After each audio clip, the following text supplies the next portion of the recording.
40 साल अफगान महाजरीन का बोझ बर्दाश्त किया। गैर कानूनी तारकीन वतन का जाना रियासती पॉलिसी है, कोई दबाव बर्दाश्त नहीं किया जाएगा। निगरान वज़ीर इत्तलात बलोचिस्तान जाना चकजई का ऐलान। इसराइली फौज ने गजा पर मुकम्मल कब्जा करने की धमकी दे दी। तर्जुमान इसराइली फौज का 12 घंटे में गजा एनक्लेव खत्म करने का अल्टीमेटम। गजा को बिजली, ईंधन और अशिया की सप्लाई रोक दी। हमास का ऑपरेशन तूफानुल अक्सा दूसरे दिन भी जारी। इसराइल हमास जंग में हिजबुल्लाह भी शामिल। इसराइली फौजी चौकियों पर रॉकेट और गोले दाग दिए। इसराइली फौज का भी हिजबुल्लाह के ठिकानों को निशाना बनाने का दावा। दिल्ली की सीनियर नायब सदर मरियम नवाज का फलस्तीनियों के साथ यकजहती का इजहार। गजा पर इसराइली हमलों की मजम्मत। मुमकिन पाकिस्तान के कन्वीनर खालिद मकबूल सिद्दीकी ने एक बार फिर जागीरदाराना निजाम के खात्मे का मुतालबा कर दिया।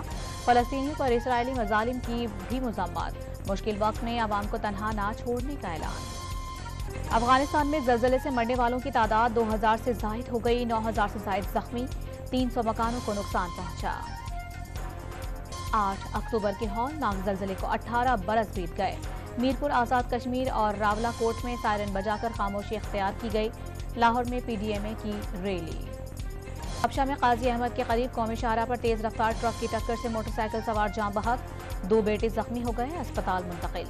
ओकाड़ा में घरेलू झगड़े पर 2 भाइयों में तसादुम। फायरिंग से एक भाई कत्ल, दूसरा जख्मी। मैयत और जख्मी अस्पताल मुंतकिल।